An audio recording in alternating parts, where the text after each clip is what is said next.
Hello guys, welcome to my channel. Today we will study about excretory product and their elimination. Okay, as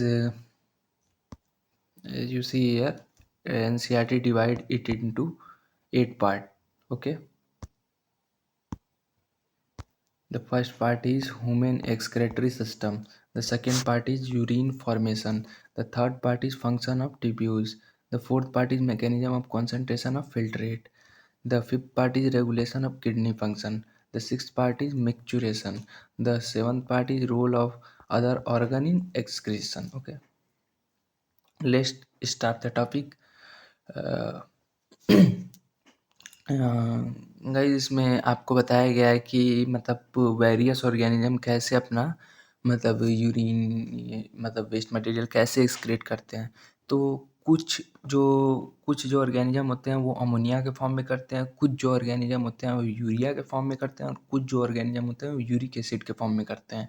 तो guys याद रखिएगा कि ammonia के form में वही एक्सक्रीट करेगा जिसके में वाटर का स्कैरिटी ना हो, मतलब जिसके पास वाटर आस-पास या वाटर वो बहुत ज़्यादा इनटेक हो।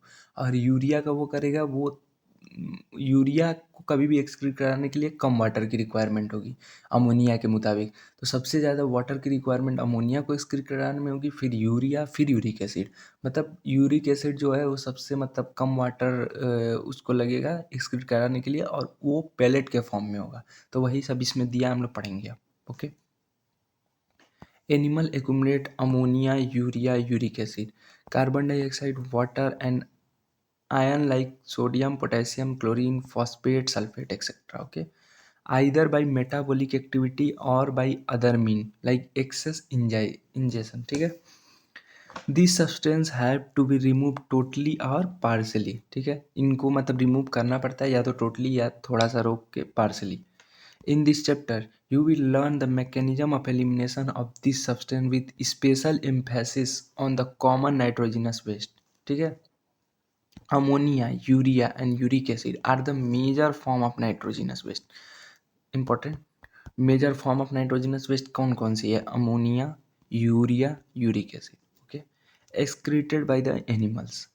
Ammonia is the most toxic form and require large amount of water. क्या बोला था कि अमोनिया में सबसे ज़्यादा वाटर चाहिए for elimination. Okay, where as uric acid इसमें सबसे कम चाहिए।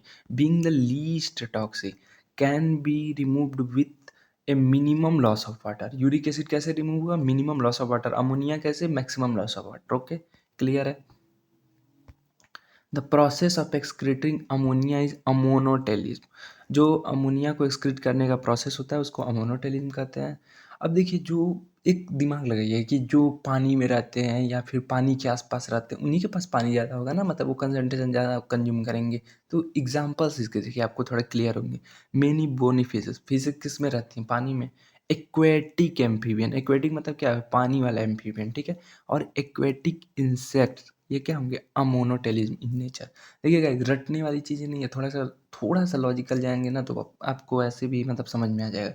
जैसे अमोनिया है तो उसमें ज़्यादा पानी का रिक्वायरमेंट है, तो पानी का रिक्वायरमेंट कौन फिल करेगा? पानी ही। तो पानी के जो पास रहेगा वही ना। तो देखिए तीनों में bony fish, aquatic amphibians, aquatic insect, ये क्या है? Ammonotelism. Okay. Ammonia as it readily soluble, ठीक है, is generally excreted by diffusion across body surface or through gill surface in fish as ammonium ion। देखिए अमोनिया जो होता है radially soluble होता है और वो जनरली कैसे एक्सक्रीट होता है? डिफ्यूजन थ्रू बॉडी सरफेस और through gill surface in fish as ammonium ion. Kidney do not play any significant role in its removal. Kidney का कोई रोल नहीं होता है इसके रिमूवल में। Terrestrial adaptation necessary the production of lesser toxic waste like urea. Ammonia से थोड़ा सा लेस टॉक्सिक है कौन सा? मतलब अमोनिया से लेस टॉक्सिक है urea and uric acid for the conservation of water. और यूरिया से भी लेस टॉक्सिक कौन सा है? Uric acid. Mammals, many terrestrial amphibians, marine fishes mainly excrete urea. ठीक है। जैसे हम लोग हो गए, मैमल्स में हम लोग आ गए, तो हम लोग कैसे एक्सक्रीट करेंगे? यूरिया के थ्रू। और कौन हमारे में आएगा? एम्फीबियंस आ जाएंगे, मराइन फिशेज आ जाएंगी। ठीक है। मराइन फिश मतलब क्या होता है? मराइन फिश मतलब जो मतलब साल्ट, वो सी वाली फिश होती हैं। तो सी में क्या होता है? पानी होता है, लेकिन उसमें साल्ट का कंसंट्रेशन ज़्यादा होता है। तो पानी है भी और नहीं भी एक तरह से, क्योंकि साल्ट आदमी बार बार नहीं मिलेगा। तो इसलिए ये थोड़ा लीस्ट टॉक्सिक होती है। अगर ये पूरा एक्वेटिक होती है, फ्रेशली एक्वेटिक, तो ये किस में जाती है? अमोनोटेलिज में। किस में? अमोनोटेलिज में। और मराइन है तो ये किस में जाएंगी? यूरिया में। ओके। आरकार यूरियोटेलिक, और इसको यूरियोटोलिक कहते हैं। देखो, जो अमोनिया एक्सक्रीट करते हैं अमीनोटेलिक, जो यूरिया एक्सक्रीट करते हैं यूरियोटेलिक। यूरियो।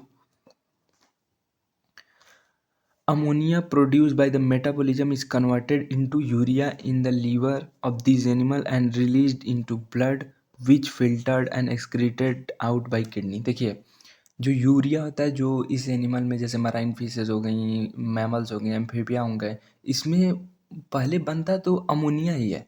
लेकिन वो जैसा कि मोर टॉक्सिक है तो उसमें वाटर ज़्यादा चाहिए, तो उसको फिर लीवर में हमारे कन्वर्ट कराया जाता है। किसमें? यूरिया में, और फिर एक्सक्रीट कराया जाता है। Okay. Some amount of urea may be retained in the kidney matrix of some of these animal to maintain the desired osmolarity। आगे पढ़ेंगे कि यूरिया कुछ अमाउंट में बचा लिया जाता है, क्योंकि वो ऑस्मोलैरिटी मेंटेन करने में हेल्प करता है। Reptiles, birds and snails, insects excrete nitrogenous waste as uric acid in the form of pellet. बोला था ना, छोटा लिक्विड पेलेट के फॉर्म में होता है, और paste with minimum loss of water and call uricotelic. ठीक है। देखिए, सिंपल सी है। जो पानी के पास रहेंगे उनको पानी ज़्यादा मिलेगी। फ्रेश वाटर की बात कर रहा हूँ, तो वो अमोनिया एक्सक्रीट करेंगे। अमोनिया मोर टॉक्सिक फॉर्म है, तो उसमें कौन कौन से आएंगे? उसमें आएगा आपका bony fish, aquatic amphibian, aquatic insect. ठीक है। और थोड़ा सा लीस्ट टॉक्सिक में कौन कौन से आ जाएंगे? यूरियोटेलिक जिसको कहेंगे, जिसको यूरिया होता है। अब इसमें एम्फीबियंस, मराइन फिशेस आएंगे। ठीक है। मैमल्स आएंगे। अब उससे भी कम देखिए, बर्ड्स उड़ता है, तो इसको कहाँ उतना पानी मिलता है? तो ये कैसे? ये पेलेट के फॉर्म में एक्सक्रीट करेगा, जिसको जो यूरिक एसिड करेगा, यूरिक एसिड। ठीक। और इसको यूरिकोटेलिक कहेंगे। ठीक है। और इंसेक्ट हो गया, इसको भी ज़्यादा पानी नहीं मिलता है, स्नेल्स को भी नहीं, रेप्टाइल्स को भी नहीं। ओके, आपको समझ में आया होगा। आगे बढ़ते हैं हम लोग। A survey of animal kingdom present a variety of excretory structure. ठीक है। अब ये एक्सक्रेटरी स्ट्रक्चर कौन कौन सा है ये हम लोग देखेंगे। In most of the invertebrates, animal kingdom में आपने इनवर्टिब्रेट्स के बारे में पढ़ा होगा। These structure are simple tubular form whereas vertebrae have a complex tubular organism called kidney. देखिए, वर्टिब्री हायर ऑर्गेनिज्म हो गया, तो वर्टिब्री में एक स्पेशलाइज्ड ऑर्गन होगा एक्सक्रीशन के लिए, उसको क्या बोलेंगे? किडनी। और इनवर्टिब्रेट में वेरियस में अलग अलग एक्सक्रेटरी ऑर्गन होगा। ऐसे ऐसे पढ़ेंगे हम लोग। आगे देखिए, एग्जांपल्स दिए हैं कुछ इनवर्टिब्रेट, वर्टिब्रेट।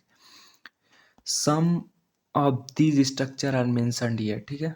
कुछ स्ट्रक्चर इसमें मेंशन्ड हियर। प्रोटोनेफ्रिडिया, प्रोटोनेफ्रिडिया आपने पढ़ा होगा। और flame cells are the excretory structure of Platyhelminthes, जिसको फ्लैटवर्म कहते हैं।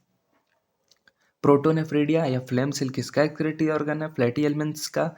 और ये फ्लैटवर्म इसको भी बोलते हैं, प्लेटीहेल्मिन्स को, रोटिफर्स। ठीक है। सम Annelida and the cephalopoda, some annelida and the cephalochordate, amphioxus, protoniva are the primary concerned with the ionic and fluid regulation for osmoregulation। ठीक है। प्रोटोनेफ्रिडिया और फ्लेम सेल कहाँ थे?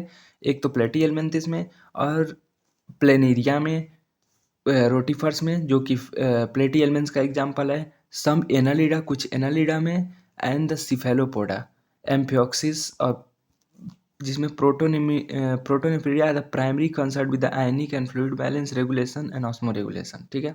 इन सब में क्या होगा? Protonephridia excretory organ. अब आगे देखिए, नेफ्रिडिया आपने पढ़ा है, किस में है? आपने पढ़ा होगा अर्थवर्म, एनिमल किंगडम में। Are the tubular excretory structure of earthworm and the Annelida. ठीक है। Nephridia help to remove nitrogenous waste and maintain the fluid and ionic balance. Malpighian tubules किस में पढ़ा है? याद करिए, इंसेक्ट्स में आपने पढ़ा होगा। Are the excretory structure structure of most of the insect including cockroach, cockroach को भी इसमें इंक्लूड करते हैं, तो कॉकरोच भी होता है। Malpighian tubule help in the removal of nitrogenous waste and osmoregulation, ठीक है। अब लास्ट, एंटीनल और green gland perform the excretory function in crustacean like prawns, ठीक है। तो गाइज अब हम लोग पढ़ेंगे ह्यूमन एक्सक्रेटरी सिस्टम, ये सब हो गए human excretory system. In human the excretory system consist of a pair of kidney. आप सबको पता है मैमल्स किडनी के थ्रू एक्सक्रीशन करते हैं, जो हम लोगों ने ऊपर पढ़ा, तो वही सब है कि अब इसमें मतलब किडनी इन्वॉल्व होगा ह्यूमन में। और इसमें क्या क्या होता है, जैसा कि आप डायग्राम यहाँ पे देख लीजिए एक बार, ह्यूमन यूरिनरी सिस्टम का ये डायग्राम है। जैसे ये एड्रेनल ग्लैंड हो गया, ये किडनी का स्ट्रक्चर है, इसके ऊपर एड्रेनल ग्लैंड होता है, रीनल आर्टरी हो गया, renal vein, kidney, dorsal ureter, इसको पाइप को यूरेटर कहते हैं, यूरिनरी ब्लैडर इसको बोलते हैं, यूरेथ्रा इसको छोटे वाले पार्ट को, कॉर्टेक्स इसको बोलते हैं, मेडुला अंदर वाले कॉर्टेक्स के अंदर वाले पार्ट को बोलते हैं, पेल्विस इसको बोलते हैं, इंफीरियर वेना केवा इसको बोलते हैं। बस ये डायग्राम है, अब पढ़ लेते हैं। One pair of ureters, a urinary bladder and a urethra, ठीक है। Kidney are reddish brown bean shaped situated between, देखिए किडनी कैसा होता है, reddish brown bean shaped, bean तो आपने राजमा देखा है ना, उसी को बोलते हैं। स्ट्रक्चर सिचुएटेड बिटवीन, कहाँ ये सिचुएटेड है, situated between level of last thoracic and third lumbar vertebrae close to dorsal inner wall of the abdominal cavity, ठीक है। किडनी का लोकेशन इंपॉर्टेंट है, कहाँ है, last thoracic and third lumbar vertebrae close to dorsal inner wall of abdominal cavity, मतलब जो जो आपका वो बैक होता है ना, उसके पीछे नीचे साइड में होता है एब्डोमिनल कैविटी में, ठीक है। Each kidney of adult human, each kidney of adult human, इसका कैसे कैसे मतलब लेंथ ब्रेथ कैसे रहता है, मेजर 10 से 12 सेंटीमीटर इन लेंथ, 5 से 7 सेंटीमीटर इन ब्रेथ एंड 2 से 3 centimetre in thickness, with an average weight of 120 से 170 ग्राम तक, ठीक है। Towards the centre of the inner concave surface of the kidney is a notch called hilum through which the, देखिए एक inner side में concave surface की तरफ एक नॉच होता है जिसको क्या कहते हैं, हाइलम, और हाइलम के थ्रू ही ureter, blood vessels and nerve enter करता है अंदर किडनी के, ठीक है। Inner to the hilum a broad funnel shaped space called renal pelvis, pelvis हमने पढ़ा था, इसको रेनल पेल्विस कहेंगे। तो इसके बाहर क्या होगा, हाइलम, जिसके थ्रू ब्लड वेजल, नर्व, ये सब इंटर करेंगे किसमें, किडनी में, with the projection called calyces, इसके प्रोजेक्शन को क्या कहते हैं, कैलिसेस। अब कैलिसेस में भी हम लोग देखेंगे मेजर कैलिसेस होता है, माइनर कैलिस उसको क्या बोलते हैं, हम आगे पढ़ेंगे हम लोग। The outer layer of kidney is tough capsule, ठीक है। आउटर लेयर किडनी का टफ होता है क्योंकि प्रोटेक्शन करेगा।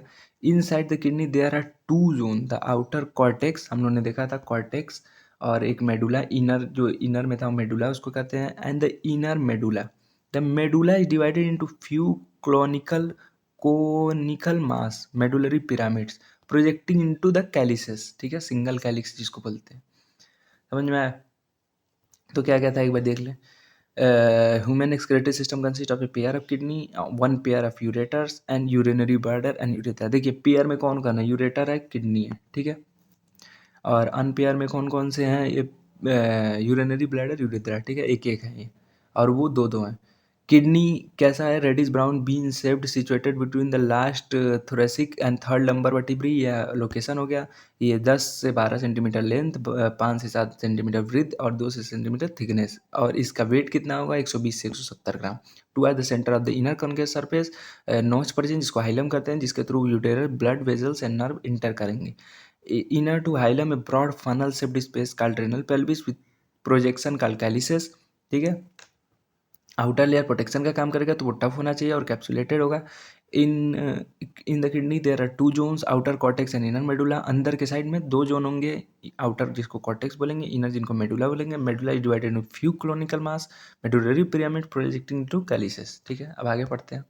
The cortex extend in between the cortex जो होता है वो किसमें medullary pyramids as renal column column of Bertini. जो कॉर्टेक्स होता है वो मेजरली मेडुलरी पिरामिड्स में होता है, जिनको रेनल कॉलम कहते हैं, और कॉलम ऑफ बर्टनी। ठीक है, कॉलम ऑफ बर्टनी देख रहे हैं, देखिए एक सेकंड दिखाता हूँ आपको किसको कहते हैं। ये जो रेनल कॉलम बना है ना, ये एरिया ये वाले जो एरिया अंदर के, इसी को बोलते हैं कॉलम ऑफ बर्टनी। यहाँ पे कौन सा होता है, कॉर्टेक्स। ये देखिए कॉर्टेक्स एक्सटेंड हो रहा है, कॉर्टेक्स है, ये यहाँ पे जा रहा है, यही वो बता रहा है ऊपर वाले लाइन में। ठीक है, each kidney has nearly 1 million complex tubular structure called nephron. ठीक है, किडनी का शॉर्टेज स्ट्रक्चर कौन सा है, नेफ्रॉन। और वो कितना होता है, ईच किडनी, एक किडनी, दो किडनी हमारे पास, तो एक किडनी में 1 मिलियन है, तो दो किडनी में कितने होंगे, 2 million. Which are functional unit. ठीक है, जो किडनी का फंक्शनल यूनिट होता है कौन सा, नेफ्रॉन। अब मान लो क्वेश्चन आ गया कि which is the functional unit of kidney, तो क्या बोलोगे, nephron. Each nephron has 2 part. ये मतलब इस नेफ्रॉन के 2 पार्ट होते हैं, कौन कौन से, ग्लोमेरुलस एंड रेनल ट्यूब्यूल। ठीक है, याद रखिएगा, ईच नेफ्रॉन के पास 2 पार्ट होते हैं, कौन कौन से, glomerulus and renal tubule. Glomerulus is a tuft of capillary formed by the afferent arteriole. याद रखिए, ग्लोमेरुलर कैसे फॉर्म होता है, टफ्ट ऑफ कई कैपिलरी, मतलब ब्लड वेसल एक जगह जब मिलते हैं उसको कैपिलरी बोलते हैं। तो कई capillary, tuft of capillary form by afferent arteriole, a fine branch of renal artery. जो रेनल आर्टरी का ब्रांच है कौन, afferent arteriole. Blood from the glomerulus is carried away by an efferent arteriole. देखो, पहले ग्लोमेरुलस है जो क्या है, टफ्ट ऑफ, एफरेंट आर्टीरियोल है जो रेनल आर्टरी का पार्ट है, ब्रांच है। Blood from the glomerulus is carried, मतलब जो एफरेंट से आएगा और फिर इफरेंट इफरेंट इफरेंट से जाएगा।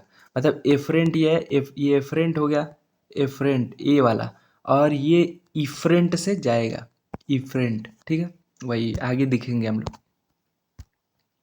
Renal tubule begin with a double walled cup like structure called Bowman's capsule. ठीक है, जो रीनल ट्यूब्यूल है वो आगे बिगेन होगा किसमें, doubled walled cup like structure, cup के जैसा होगा ये, इसको बोमेंस कैप्सूल कहेंगे, इसको Bowman's capsule. Which includes the glomerulus, जो ग्लोमेरुलस को इंक्लूड करेगा। जैसे इस फिगर में आप लोग देख रहे हैं, ये देखिए ये ग्लोमेरुलस है, ये बोमेंस कैप्सूल है। तो बोमेंस कैप्सूल जो है इसके अंदर ही तो है ग्लोमेरुलस, एफरेंट इफरेंट बाहर जा रहा है, तो भाई वही चीज़ वो बोल रहा है। Glomerulus along with Bowman's capsule, देखिए एक ग्लोमेरुलस था ये, और ये, इन दोनों को मिला के, इंपॉर्टेंट क्वेश्चन है, glomerulus along with Bowman's capsule is called Malpighian body और रेनल कॉर्पल्सेस। ठीक है, ग्लोमेरुलस बोमेंस कैप्सूल दोनों को मिला लेंगे तो क्या बोलेंगे, मेलिफिजियन बॉडी, मेलिफिजियन बॉडी, और क्या, कॉर्पल्सेस। ठीक है, ये याद रखिएगा, इन दोनों को मिला के, ग्लोमेरुलस और बोमेंस कैप्सूल को। ठीक है, फिगर 16.4 यही नीचे वाला, ये तो 2 है नीचे। और the tubule continues further to form a highly coiled network.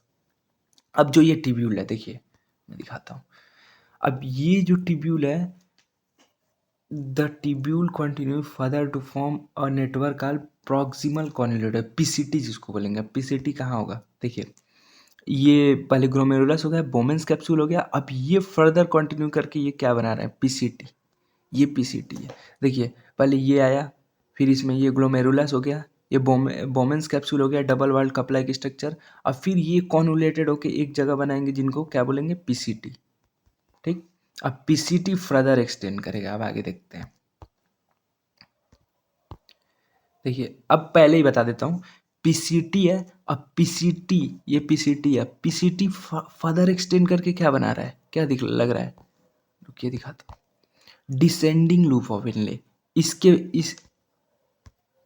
इसके बाद क्या आ रहा है, डिसेंडिंग लूप ऑफ इनले। ठीक, अब देखिए असेंडिंग लूप ऑफ इनले कहाँ आ रहा है, ये डिसेंडिंग हो गया, नीचे जा रहा है। अब ये असेंडिंग, ये डिसेंडिंग, डिसेंडिंग लूप ऑफ इनले, और ये असेंडिंग लूप ऑफ इनले। ठीक है, इधर वाला। ठीक है, और ये ascending loop of inlay further आगे जाके क्या बनाएगा, डिजिटल कॉन्युलेटेड ट्यूब्यूल। इस वाले पार्ट को क्या बोलेंगे, डिजिटल कॉन्युलेटेड ट्यूब्यूल। और डिजिटल कॉन्युलेटेड ट्यूब्यूल आगे जाके क्या बनेगा, कलेक्टिंग डक्ट। ये कलेक्टिंग डक्ट, ये कलेक्टिंग डक्ट, ये वाला पार्ट।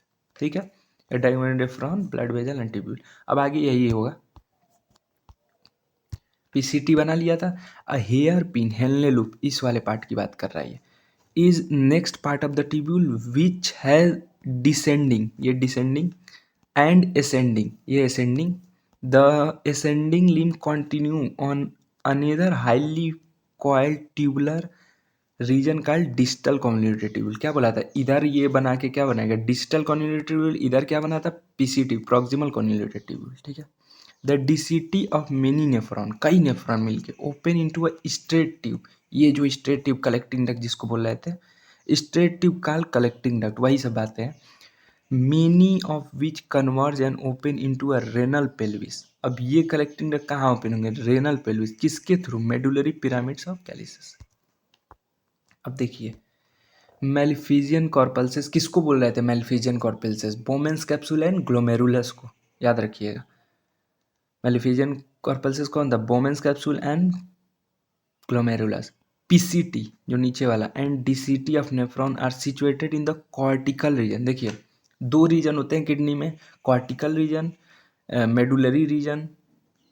तो वही कॉर्टिकल रीजन में कौन होगा और मेडुलरी रीजन में कौन होगा. जैसे हम लोग ने देखा था इनसाइड में क्या क्या था, पहले कॉर्टेक्स था फिर अंदर मेडुला था ना. तो वही अंदर और अंदर कौन होगा और बाहर कौन होगा. तो देखिए ऊपर ऊपर दिख रहा है मेलिफिजियन ऊपर था, पीसीटी भी ऊपर था और डीसीटी भी ऊपर था. ऐसे था ना, ऐसे ये ऐसे भाग था, ये ग्लोमेरुलस था, ये पीसीटी था और ये असेंडिंग डिसेंडिंग और ये डीसीटी था. तो पीसीटी डीसीटी और ग्लोमेरुलस ऊपर दिख रहा है. ये सब पार्ट कहाँ होंगे कॉर्टेक्स में, कॉर्टेक्स. ठीक है. Cortical region of kidney. Where as the loop of Henle, देखिए लूप ऑफ हेनले नीचे दिख रहा है, लूप ऑफ हेनले. ठीक. Loop of Henle dips into the medulla. ठीक है. लूप्स ऑफ हेनले मेडुला में डिप्स करेंगे in majority of nephron. The loop of Henle is too short and extend only little into the medulla. Majority of organism में ना जो loop of Henley रहेगा वो short रहेगा, तो वो मेडुला में बस डिप करेगा, लेकिन कॉर्टेक्स में भी कुछ प्रेजेंट रहेगा. देखिए एक बार और पढ़ लेते हैं. In majority of nephron the loop of Henle too short and extend only little to medulla.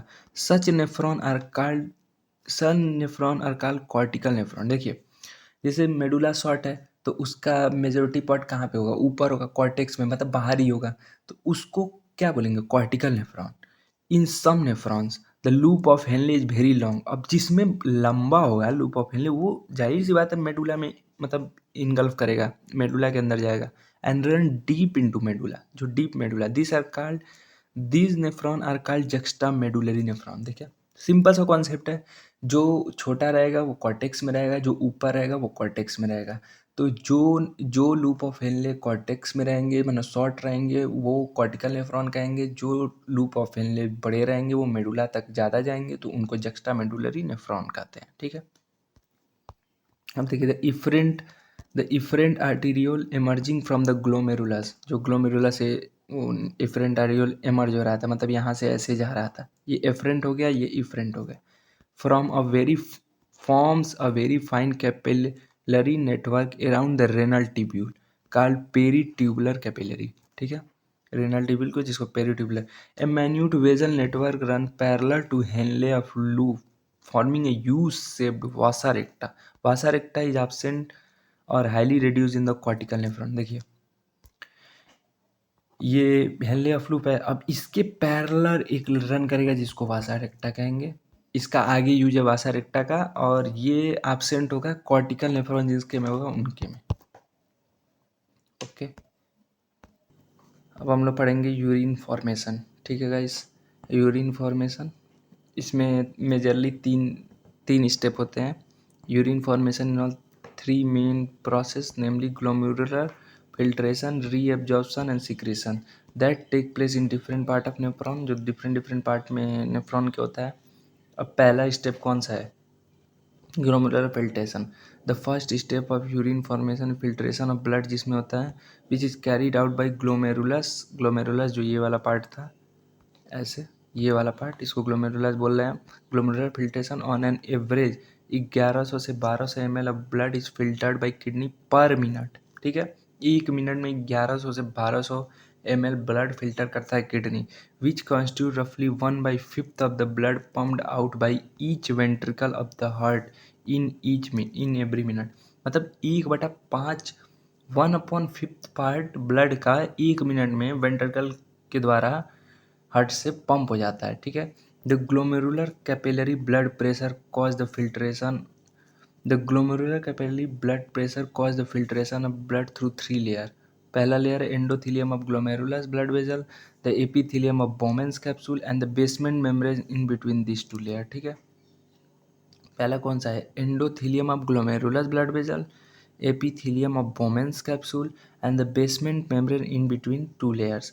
The epithelium of Bowman's capsule, ठीक है, जो ये है पहला वाला layer, card podocyte are arranged in the intricate manner so as to leave some minute spaces called filtration silt or silt pore। जैसे ये वाला पोर्शन है, देखो द एपी, ये बोमेंस है, तो इसका जो ऊपर वाला पार्ट है ये, इसमें ऐसे ऐसे पोडोसाइट होते हैं जिनके थ्रू ब्लड पास करता है, वही बता रहा है। The Bowman's capsule called podocyte are arrange in intricate manner so as to leave some minute spaces, जो स्पेस ये छोटा छोटा है, आर कॉल्ड फिल्ट्रेशन सिल्ट और सिल्ट पोर, इसी को फिल्ट्रेशन सिल्ट और सिल्ट पोर कहते हैं, ठीक है। Blood is filter so finally through this membrane, ठीक है, that almost all the constituent of plasma except the proteins pass on to the lumen of Bowman's capsule, ठीक है। Therefore this considered as ultrafiltration। देखो ये filtration इतना fine होता है कि सारी चीज़ें फिल्टर हो जाती हैं एक्सेप्ट प्रोटीन को छोड़ के सारी चीज़ें फिल्टर कर देता है, ये इसी को अल्ट्रा फिल्ट्रेशन कहते हैं। तो अल्ट्रा फिल्ट्रेशन में क्या क्या था, ये बार रिवाइज कर लेते हैं। The first the first step of urine formation is the filtration of blood, इसमें होगा, ठीक है। किसके थ्रू होगा, ग्लोमेरुलस के थ्रू होगा। ऑन एन एवरेज 1100 से 1200 ml per minute kidney filter करती है, which constitute 1/5 part of the blood, जो वेंट्रिकल के द्वारा पंप कर दिया जाता है हार्ट के थ्रू। द ग्लोमेरुलर, और ये भाई जब 1/5 पार्ट 1 मिनट में हो रहा है तो वो प्रेशर से ही होगा, वो किसके किसके प्रेशर से होता है, cause by the filtration 3 layer endothelium of glomerulus. देखिए एंडोथीलियम, ये ग्लोमेरुलस था तो ग्लोमेरुलस के एंडोथीलियम से, और the epithelium of Bowman's capsule, जो outer layer of Bowman's capsule है, and the basement membrane in between this 2 layer, दोनों लेयर के बीच में जो बेसमेंट लेयर है उसके थ्रू। The epithelium of Bowman's capsule, जो ये बताया हूँ slit pore, the epithelium of Bowman's capsule called podocyte, इसको कहते हैं, arrange in intricate manner so as to leave some minute spaces, जो स्पेस उसमें रहता है जिसके थ्रू ब्लड कैपिलरी मतलब नीचे जाएगा। Blood is filter so finally through this membrane that almost all the constituent of the plasma except the protein pass on the lumen of the Bowman's capsule, therefore is considered as the process called ultra filtration. इसको ultra filtration करेंगे। The amount of filtrate formed by the kidney per minute, जो filtrate form होता है kidney से पर minute, उसको क्या कहते हैं, GFR, glomerular filtrate rate. GFR in an healthy individual approximately 125 ml per minute और 180 लीटर पर डे होता है, ठीक है।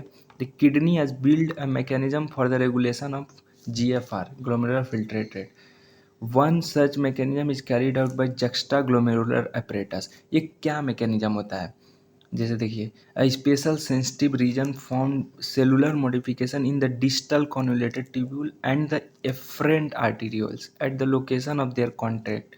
ए फॉल ऑफ GFR, जब भी GFR क्या होगा, फॉल होगा, can activate J G cell cell to release renin, जो क्या करेगा, रेनिन को रिलीज करेगा, which can stimulate glomerular blood flow thereby GFR back to normal. आपको पता होगा जब रेनिन रिलीज होता है तो ब्लड प्रेशर बढ़ जाता है, तो वही जब जब भी ये लो होगा तो जी सेल क्या करेगा, जस्टा ग्लोमेरुलर सेल रेनिन को रिलीज कराएगा, जो क्या करेगा, बढ़ा देगा और फिर नॉर्मल ला देगा।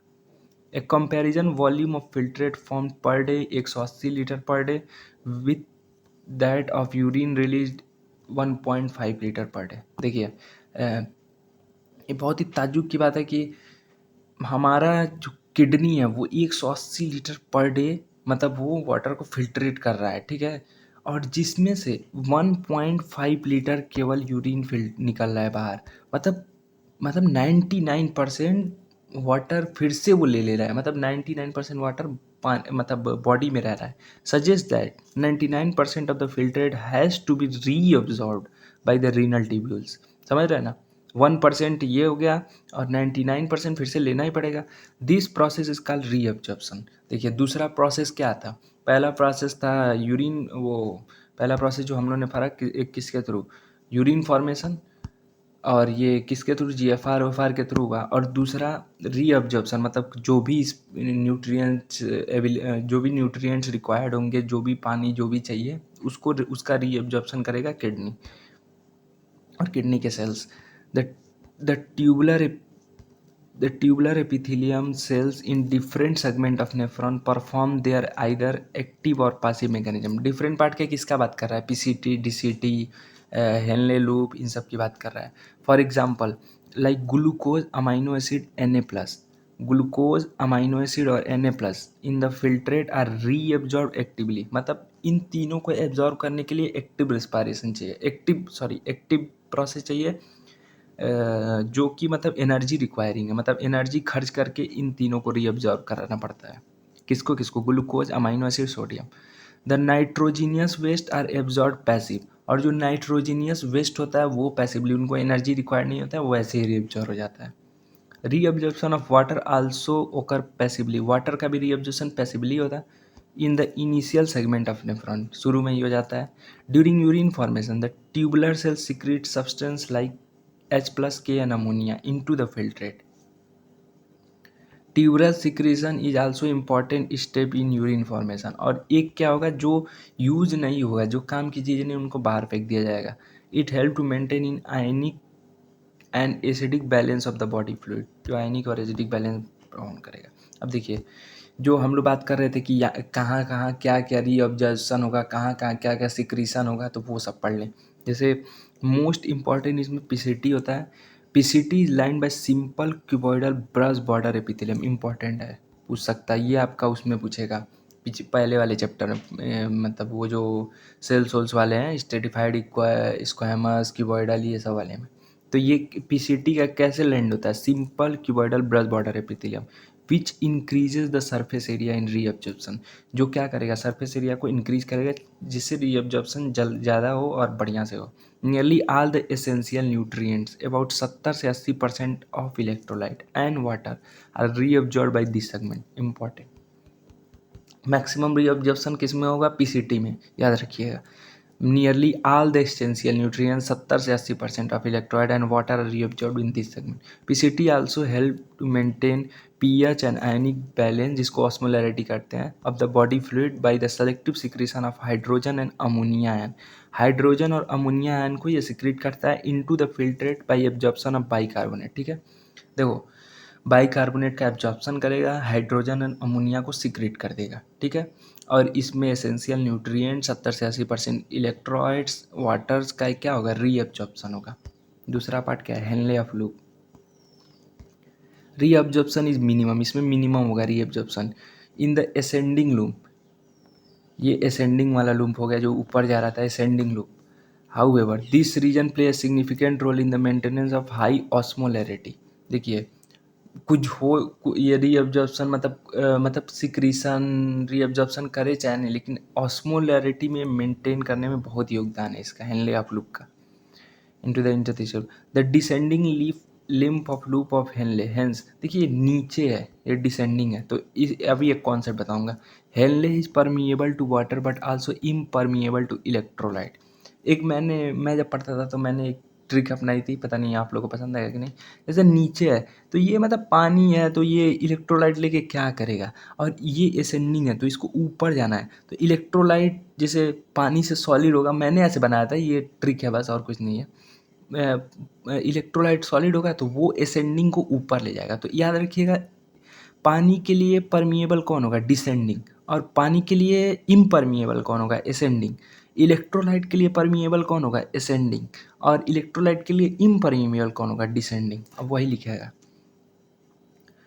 The descending limb of Henle is permeable to water. ठीक है, but almost impermeable to electrolyte. This concentrate the filtrate as to move down. ठीक है, the ascending lymph is impermeable to water. Ascending lymph impermeable to water था, but also transport electrolyte actively और passively. But electrolyte के लिए permeable है, जो actively और passively transport करे. Therefore, the concentration of filtrate pass upward, it get diluted due to the passage of electrolyte in the medullary fluid. अब देखिए DCT कर लेते हैं।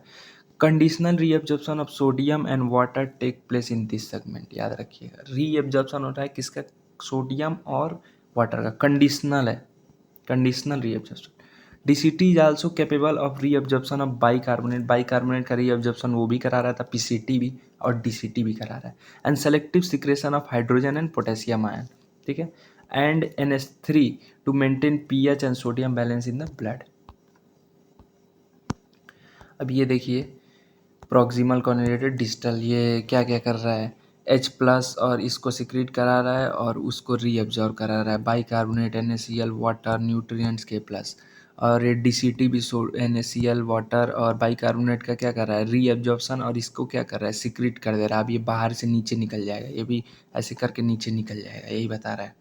अब जैसे हम लोग नीचे आ रहे हैं तो इम्परमिएबल डिसेंडिंग लूप किसके लिए था, वाटर के लिए, और ये सॉरी वाटर के लिए परमिएबल था तो ये अंदर भेज रहा है वाटर, और असेंडिंग लूप किसके लिए परमिएबल था, मतलब वो इलेक्ट्रोलाइट के लिए, तो ये इलेक्ट्रोलाइट को अंदर भेज रहा है, ठीक है। अब यहाँ पे जब नीचे वाले एरिया पे आएंगे तो देखेंगे कि NaCl मतलब वो तो असेंडिंग वाला हो गया, और ये जो कलेक्टिंग डक्ट ये वाला जो पोर्शन है, ये वाला जो पोर्शन है, ये कुछ अमाउंट ऑफ यूरिया, मतलब मैक्सिमम यूरिया चली जाएंगी बाहर, और कुछ अमाउंट ऑफ यूरिया ये रिलीज कर देना है अंदर, क्या करने के लिए, मेंटेन करने के लिए ऑस्मोलैरिटी, और वाटर ये कर दे रहा। अब यहाँ पे देखिएगा आप, देखिए जो शुरू का होता है ना, यहाँ पे 300 मिली ऑस्मोल होता है, और जो नीचे जाते जाएंगे ना तो कंसंट्रेशन बढ़ता जाएगा, क्योंकि मिनरल वो ये रिलीज करा रहे हैं मिनरल, तो ये 1200 हो जाता है, 1200 मिली ऑस्मोल। अब कलेक्टिंग क्या क्या करता है, long long duct extend from cortex of kidney to the inner part of medulla, large amount of water could be reabsorb, water का रीअब्जॉर्प्शन यहाँ पे मैक्सिमम होता है from the region to produce concentrated urine, तो कि large water खींच लेगा अंदर तो यूरिन कंसनट्रेटेड होगा कि नहीं। This segment allow the passage of small amount of urea in the medullary interstitial to keep the osmolarity, जो हम लोग बता रहे थे ऑस्मोलैरिटी मेंटेन के लिए यूरिया छोड़ेगा। Also play a maintenance in pH and ionic balance of the blood by selective secretion of H plus and K plus ion, ये भी H plus और K plus का सिक्रेशन कराएगा। अब हम लोग पढ़ेंगे mechanism of concentration of filtrate.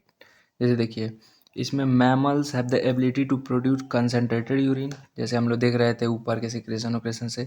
The Henle of loop and vasa recta play a significant role in this, important.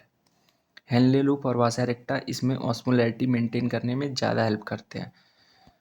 The flow of filtrate in to limbs of Henle of loop in opposite direction and thus form a counter current. देखिए बताया था ये Henley of loop है और इसके opposite direction में वासा रेक्टा होगा, तो ये जो अपोजिट डायरेक्शन में होगा तो ये एक बैलेंस की मतलब बैलेंस करने के, जैसे इसमें जो कमी सिक्रेट करेगा ये कुछ सिक्रेट करेगा, ये कुछ सिक्रेट करेगा, ये कुछ सिक्रेट करेगा, ये कुछ ऐसे बैलेंस होता है, इसी को काउंटर करंट मैकेनिज्म बोलते हैं। The flow of blood through the two limbs Vasa रेक्टा also is a counter current pattern, ठीक है।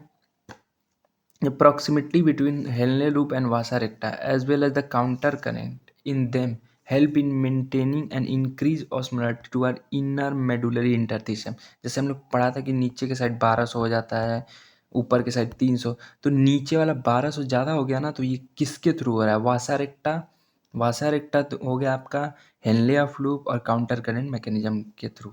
That is that is from 300 milliosmol in the cortex to 1200 milliosmol in the inner medulla, ठीक है। the gradient is mainly caused by NaCl and urea, important है। ये gradient maintain किसके through होता है, mineral, अगर इलेक्ट्रोलाइट और कंपोनेंट पूछेगा तो कौन कौन बताएंगे, NaCl और urea. NaCl is transported by the ascending lymph, जो है ये असेंडिंग लिम्फ के द्वारा NaCl ट्रांसपोर्ट होगा, क्योंकि वो मिनरल के लिए वो क्या था परमिएबल, तो वो रिलीज कर रहा था NaCl इधर अंदर, which exchange with descending of loop, ठीक है। NaCl is transported by ascending limb of Henle which is extend by descending loop, जो डिसेंडिंग लूम के द्वारा एक्सचेंज होगा, ठीक है। NaCl in return to the interstitial by ascending portion of vasa रेक्टा।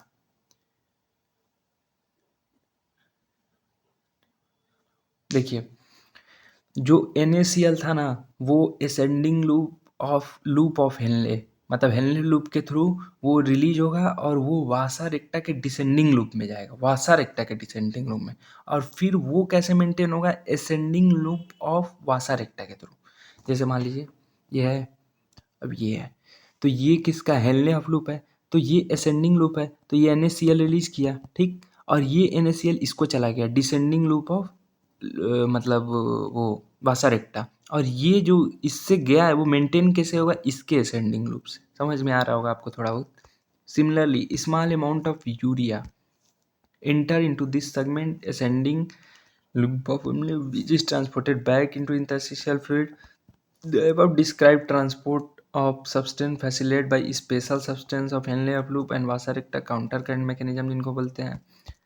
This mechanism help to maintain the concentration gradient। जैसे आपको देख रहे हैं यहाँ पे, देखिए यहाँ पे 300 मिली ऑस्मोल है, यहाँ पे 300 मिली ऑस्मोल है, यहाँ पे 900 हो गया, और नीचे जाएंगे 1200 मिली स्मॉल हो जाएगा। तो ये कैसे हो रहा है, ऐसे देखिए, ये हो गया आपका वासारेक्टा और ये नेफ्रॉन का हो गया, ठीक है। तो इसमें देखिए NaCl रिलीज हो रहा है, इसमें NaCl इसका NaCl इसमें जा रहा है, ये वाला जो रिलीज कर रहा है, और इसका NaCl फिर इधर आ रहा है, वाटर इधर का, मतलब ये एक्सचेंज आपस में करेगा वासारेक्टा और कौन, नेफ्रॉन वाला हेनले ऑफ लूप। और ये पूरा मैकेनिज्म कंसंट्रेशन ग्रेडिएंट इनका क्या काम होता है, ऑस्मोलैरिटी मेंटेन करने का। पहले 300 ऊपर देखेंगे कॉर्टेक्स रीजन में 300 होता है, फिर 600 होता है, फिर 900 होता है, फिर नीचे एकदम इनर मेडुलरी स्पेस में कितना होगा, 1200 मिली स्मॉल। यही बताया।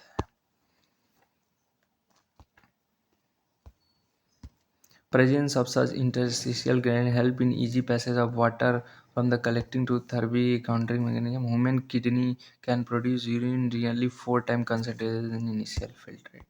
Important point है।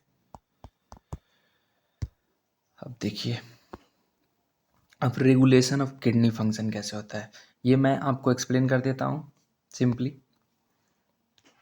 देखिए, जब भी ब्लड प्रेशर घटेगा तो एक मैकेनिज्म होता है जिसको रास मैकेनिज्म कहते हैं। रास मैकेनिज्म में क्या होता है, पहले वो एंजियोटेंसिन 1 जो होता है वो रेनिन एक्ट करेगा उस पर, और एंजियोटेंसिन 2 कन्वर्ट कराएगा उसको, और वो क्या करेंगे, ब्लड प्रेशर मेंटेन करेंगे, मतलब ब्लड प्रेशर हाई कर देंगे, ठीक है। मतलब जब लो होगा तो उसको हाई करने के लिए कौन कौन से आएंगे, एंजियोटेंसिन 1 और एंजियोटेंसिन 2, जो ब्लड प्रेशर मतलब ब्लड वेसल को कॉन्ट्रैक्शन कर देंगे जिससे ब्लड प्रेशर बढ़ जाएगा। और भाई ब्लड प्रेशर बढ़ा है तो उसको कम करने के लिए तो कोई होना चाहिए, ऐसा नहीं ना कि हरदम ब्लड प्रेशर हमको ज़्यादा चाहिए। तो जब नॉर्मल स्टेट में आ गया तो उसको रिलैक्स करने के लिए कौन सा आएगा, एट्रियल नैर्टिक फैक्टर, मतलब ANF जिसको बोलते हैं, उसके काउंटर में आएगा। अब वही सब ये का के वही सब पढ़ाएगा, अब हम लोग पढ़ लेते हैं इसको। The function of kidney efficiently monitored and regulated by hormonal feedback and mechanism involving hypothalamus, JG, and extend to the heart. Osmochemoreceptor in the body are activated by the change in blood volume, body fluid volume, and ionic balance. ठीक है, excessive loss of fluid from the body can activate this receptor, which stimulate the hypothalamus release of ADH, ठीक है, और vasopressin from the neurohypophysis, ठीक है। ADH facilitate water reabsorption from the latter part of the tubule, तभी preventing the diuresis. देखिए ADH का काम क्या होता है, वाटर का reabsorption, and increase body volume can switch off the osmoreceptor and suppress the ADH release complete feedback. ADH can also affect the kidney function by it constrictory effect of the blood vessel. अब ये वाला जो renin angiotensin हमने बताया वो वाला आएगा। This cause the increase in blood pressure, and increase in blood pressure can increase the GFR, glomerular blood flow, and the therapy GFR. The juxtaglomerular play a complex regulatory role. A fall of GFR in the blood vessel can activate the JG cell to release renin, ठीक है, जो हम लोग ने ऊपर पढ़ा था, which convert angiotensin in the blood to angiotensin 1 and further angiotensin 2. Angiotensin 2 being a powerful vasoconstrictor, important है, powerful vasoconstrictor कौन है, angiotensin 2 increase the glomerular blood flow, जो हम लोग ने अभी बताया था आपको शुरू में, जो इंक्रीज करेगा ब्लड प्रेशर को, एंड थर्बी GFR को भी इंक्रीज करेगा। Angiotensin 2 also activate the adrenal cortex to release aldosterone, ठीक है। एल्डोस्टेरोन का काम क्या होता है, मिनरलोकॉर्टिकॉइड होता है जो मिनरल का रिलीज करेगा। Aldosterone cause the reabsorption of sodium and water from the distal DCT के पार्ट से वो वाटर और सोडियम का रीअब्जॉर्प्शन कराएगा, और ज़्यादा से ज़्यादा। This also lead to the increase in the blood pressure and GFR। The complex mechanism is generally known as renin angiotensin, RAS mechanism जो होता है। Increase of the blood flow in the artery of the heart can cause release of ANF। अब देखिए increase हो गया तो उसको कोई काउंटर भी करेगा कि नॉर्मल रिलैक्स स्टेज पे आ जाए। ANF इज वैसोडाइलेशन, वो क्या था, वैसो कॉन्स्ट्रिक्शन, ये क्या है, vasodilation of the blood vessel. And third भी decrease in blood pressure. ANF mechanism therefore to check the take on the region। देखिए इसमें वही बताया है, मेन इसमें यही है कि जो JGA सेल होते हैं रेगुलेटरी रोल करते हैं। फॉल ऑफ GFR जब फॉल होगा तो वो रेनिन JG सेल को एक्टिवेट करेंगे, JG सेल रेनिन को एक्टिवेट करेंगे, रेनिन सेल एंजियोटेंसिनोजन जो ब्लड में प्रेजेंट है उसको एंजियोटेंसिनोजन 1 में कन्वर्ट करेगा, और एंजियोटेंसिनोजन 1 फर्दर एंजियोटेंसिनोजन 2 में कन्वर्ट होगा। एंजियोटेंसिनोजन 2 फर्दर पावरफुल वैसोकंस्ट्रिक्टर है जो GFR glomerular blood flow को इंक्रीज करेगा, and therefore angiotensinogen adrenal cortex से जाके एंजियोटेंसिनोजन जो 2 है वो एल्डोस्टेरॉन रिलीज करेगा, जो सोडियम और वाटर का रीअब्जॉर्प्शन कराएगा, कहाँ से, DCT से। और ये ब्लड प्रेशर को भी इंक्रीज करेगा और GFR को भी इंक्रीज करेगा। और इस कॉम्प्लेक्स मैकेनिज्म को हम लोग क्या करें, रेनिन एंजियोटेंसिनोजन मैकेनिज्म, रास मैकेनिज्म। और ब्लड प्रेशर बढ़ा है तो उसको कम करने के लिए, मतलब जो रास मैकेनिज्म है उसको चेक पॉइंट कौन देगा, ANF एट्रियल नैरोटेरिक फैक्टर, जो भी प्रोनाउंसिएशन हो। और ये क्या करेगा, ये ब्लड प्रेशर को, मतलब वैसो डायलेटर है तो ब्लड प्रेशर को स्लो कर देगा। अब मिक्चुरेशन क्या होता है, जैसे जो ब्लैडर, यूरिनरी ब्लैडर है, मतलब उससे यूरिन का बाहर निकल जाना, ठीक है। Urine formed by the nephron is ultimately carried out by urinary bladder, where is stored by the voluntary signal of the central nervous system। जैसे हम लोग को जब टॉयलेट लगता है, सूजू लगता है, तो हम लोग क्या करते हैं, हम लोग को एक सिग्नल आता है, ब्रेन पे आता है कि अरे अब रिलीज करने का टाइम आ चुका है। वो खुद ब्रेन सिग्नल देता है। ये यूरिनरी ब्लैडर होता है, उसमें कुछ रिसेप्टर प्रेजेंट रहते हैं जो सिग्नल देते रहते हैं। This signal is initiated by stressing of urinary bladder. Stress आपको फील होता होगा जब ज़्यादा टॉयलेट लग जाता है तब। It get filled with urine. In response the stress receptor on the wall of the bladder send signal to CNS। द CNS passes on the motor message to initiate the contraction of smooth muscle of the bladder and simultaneous relaxation of urethral sphincter। अब जब release हो जाएगा तो urethral splinter होगा, वो relax हो जाएगा, तो process of release of urine is called मैक्चुरेशन। Urine का बाहर निकल जाना ये मैक्चुरेशन कहलाता है, important. And the neural mechanism causing it is called micturition reflex. और जो इसमें न्यूरल मैकेनिज्म इन्वॉल्व होता है उसको मिक्चुरेशन रिफ्लेक्स कहते हैं। And adult human excrete average 1 से 1 to 1.5 litre of urine per day. The urine formed is light yellow colour watery fluid which is light acidic. आपको पता है कि यूरिन एसिडिक होता है, pH जिसका 6 होता है, 7 से नीचे वाले सारे क्या होंगे, एसिडिक, 7 पे न्यूट्रल और 7 से ऊपर वाले basic. And characteristic order on an average, ये इंपॉर्टेंट पॉइंट है, ऑन एवरेज 25 से 30 gram of urea is excreted out per day, gram में। Various condition affect the characteristics of urine. Analysis of urine help in the clinical diagnosis of. आपने देखा होगा कि जब आप कोई डिसीज उसीज आपको हुआ हो, कभी टाइफाइड वाइफाइड कुछ भी, तो आपका यूरिन सैंपल लेते हैं, ब्लड टेस्ट लेते हैं, तो वही कह रहा है कि वेरियस मेटाबॉलिक डिसीज का पता चलता है यूरिन से, अगर कुछ हुआ है आपको तो। As well as malfunctioning of kidney, for example presence of glucosuria and ketone body in the urine, diabetes mellitus. जैसे एग्जाम्पल में अगर यूरिन में ग्लूकोज ज़्यादा आ रहा है और कीटोन बॉडी आ रहा है, इसका मतलब ग्लूकोज ब्लड में ज़्यादा बन रहा है, इसलिए आ रहा है, तो आपको उस केस में डायबिटीज़ मेलाइटस का डायग्नोसिस हो चुका है। अब देखिए जैसा कि हम लोगों ने पढ़ा कि मैमल्स में एक्सक्रीटरी ऑर्गन का काम कौन करता है, किडनी। लेकिन कुछ और भी ऑर्गन होते हैं ह्यूमन में जो एक्सक्रीशन का काम करते हैं, जैसे other than kidney, lungs, liver, skin also help in the elimination of excretory waste। Kidney को भी छोड़ के लंग्स, लीवर और स्किन भी हेल्प करते हैं एलिमिनेशन में। Our lungs remove large amount of CO2 approximately 200 ml per minute and also significant quantity of water every day. ठीक है, लंग्स क्या करता है, large amount of CO2 release कराता है जो 200 ml पर मिनट होता है, and also significant quantity of water every day. Liver is the largest gland of our body, पता है।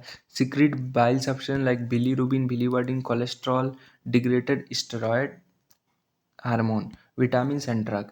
ये क्या बाइल, ये मतलब लीवर जो होता है वो largest gland of the body होता है जो सिक्रीट करता है bile containing bilirubin, biliverdin, cholesterol, degraded and hormone, vitamin, drugs. Liver का काम है। Most of this substance ultimate pass on to the digestive waste, ठीक है। The sweat and sebaceous gland in the skin can eliminate certain substance through their secretion, ठीक है, बाहर से वो रिलीज करेंगे। sweat produced by the sweat gland, watery fluid containing NaCl, small amount of urea, lactic acid इसमें रहते हैं, जो पसीना रहता है हमारा।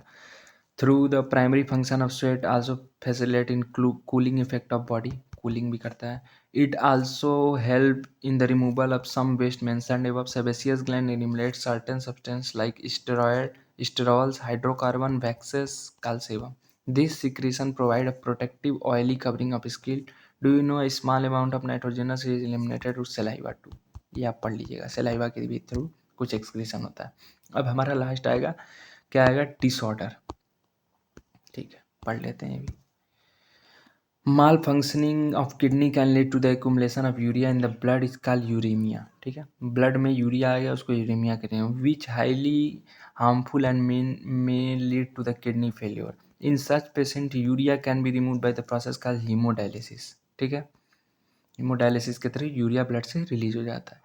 Due the process of haemodialysis the blood drain from the convenient artery pumped into the artificial kidney, जिसको कहते हैं blood drain into convenient artery is pumped into dialysing fluid. ये मतलब डायलिसिस का बात कर रहा है मिला जुला के, ठीक है, सारा डायलिसिस, ठीक है।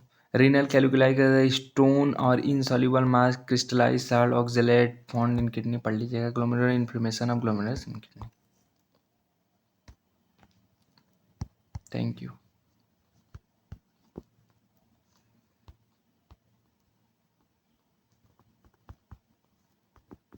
मेरा नाम डॉक्टर आदित्य मिश्रा है। Thank you so much.